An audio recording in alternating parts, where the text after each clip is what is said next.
Welcome to our channel யாதும் அறிவோம். இந்த வீடியோவில் நாம் என்ன தெரிஞ்சுக்க போகிறோம்னு பார்த்தீங்கன்னா, பேசாமல் பேசலாம் உறவுகளை வலுப்படுத்த. ஒரு சின்ன புன்னகை நல்ல நட்பினை உருவாக்கி தரக்கூடும்.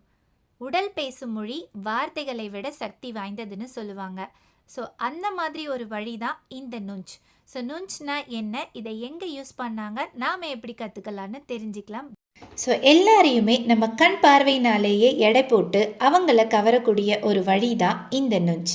இந்த நுஞ்ச் தென் கொரியாவில் ரொம்பவே ஃபேமஸ்னு சொல்லலாம். ஸோ இளம் பருவத்தில் இருந்தே இதை எல்லாருக்கும் கற்று தந்துட்டு வந்துட்டு இருக்காங்க. ஸோ நுஞ்ச் அப்படின்ற தென்கொரிய வார்த்தைக்கு என்ன மீனிங் அப்படின்னு பார்த்தோம்னா, கண்ணின் ஆற்றல், கண்ணின் சக்தி அப்படின்னே சொல்லலாங்க.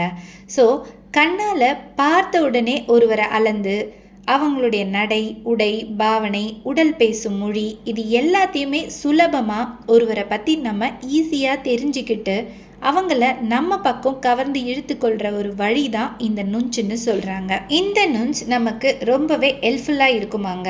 ஸோ பல புதிய நண்பர்களை உருவாக்குறது மட்டும் இல்லாமல் இது வெற்றிக்கு வழிவகுக்கும்னு சொல்கிறாங்க. தனிப்பட்ட நண்பர்களிடம் நட்பும், வேலை பார்க்கும் இடத்துல எல்லாரோட நல்லுறவும் நமக்கு தேவைங்க.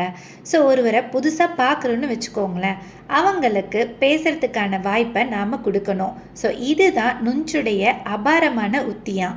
ஸோ அவங்கள பற்றி ஏராளமான விஷயங்கள் கொஞ்சம் கூட முயற்சி இல்லாமல் அவங்களாவே நமக்கு இன்ஃபர்மேஷன் சொல்லிடுவாங்க. ஸோ பேச்சு அப்படின்றது உணர்வுகளையும் தகவல்களையும் பெறும் ஒரு வித தொடர்பு தாங்க. ஆனால் பேசாமலேயே பேச்சற்ற தொடர்புகள் நமக்கு தர விவரங்களும் அறிவுரைகளும் ஏராளங்க. ஸோ ஒருவர் சந்தோஷமாக இருக்கிறாங்களா, உங்களோட மேலும் பேச விரும்புகிறாங்களா அப்படின்றத எல்லாமே அவங்களுடைய கண்களும் முகமும் உடலுமே காட்டிவிடுங்க.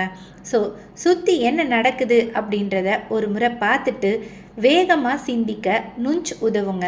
ஸோ இப்படி ரொம்பவே யூஸ்ஃபுல்லாக இருக்கக்கூடிய இந்த நுஞ்சை வளர்த்து கொள்வது எப்படி அப்படின்னு பார்த்தோன்னா, இதுக்காக தென்கொரியாக்கெல்லாம் போக முடியாதுங்க. ஆனால் ஒரு சில பாயிண்ட்டை யூஸ் பண்ணோன்னா நாமளே இதை ஈஸியாக கற்றுக்கலாம். ஸோ அதுக்கான சில வழிகள் என்னென்னு தெரிஞ்சுக்கலாங்களா? ஸோ முதல்ல யாரை பற்றியும் நாமவே ஒரு அபிப்பிராயத்தை உருவாக்கிக்க கூடாது. ஸோ இவங்க இப்படி தான் அப்படி தான் அப்படின்னு சொல்லிட்டு எதையுமே ஃபிக்ஸ் பண்ணிக்க கூடாது. ஸோ அவங்கள பேச விட்டு நிறைய விஷயங்கள் நாம் தெரிஞ்சுக்கணும். ஸோ ஒரு கெட் டுகெதரில் நீங்கள் ஜாயின் பண்ணும்போது கண்டிப்பாக அங்கே ஒரு பாசிட்டிவ் வைப் உண்டாகிற மாதிரி செய்யணுங்க.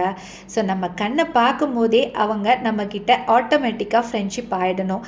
அதுக்கு கட்டாயம் தேவை நம்மளுடைய ஸ்மைலிங் ஃபேஸை. ஸோ பேசுகிற சொற்களை விட பேசாமல் மற்றவங்களை உன்னிப்பாக கவனிக்கிறது ரொம்பவே இம்பார்ட்டன்ட்னு சொல்கிறாங்க. ஸோ ஒருத்தவங்களை பாராட்டுறதுல அதிகம் உற்சாகம் கொண்ட ஹீரோவாக இருக்கணுங்க. அதே ஒருத்தரை எதிர்மறையாக விமர்சிப்பதில் ஜீரோவாக இருக்கணும்னு சொல்கிறாங்க. ஸோ எப்போவுமே கண்ணையும் காதையும் ஆன் பண்ணி வச்சுட்டு வாயை சுவிட்ச் ஆஃப் பண்ணி வைக்க சொல்கிறாங்க. ஸோ இதை ஃபாலோ பண்ணிங்கன்னா வாழ்க்கை முழுவதும் நுஞ்சால வெற்றி தாங்க. ஸோ இந்த நுஞ்சை ஜப்பானிய மொழியில் ஷாஷி அப்படின்னு சொல்லுவாங்களாம். ஸோ ஃபைனலி வாஞ்சையுடன் அனைவருடன் பழக ஒரு வழி தான் இந்த நுஞ்சுங்க. ஸோ இந்த வீடியோ உங்களுக்கு ரொம்ப யூஸ்ஃபுல்லாக இருக்கும்னு நினைக்கிறேன். ஸோ நியூ இன்ஃபர்மேஷனாக இருக்கும்னு நினைக்கிறேன். ஸோ உங்கள் ஃப்ரெண்ட்ஸ் அண்ட் ஃபேமிலிக்கு ஷேர் பண்ணுங்கள் and subscribe the channel. Thank you for வாட்சிங்.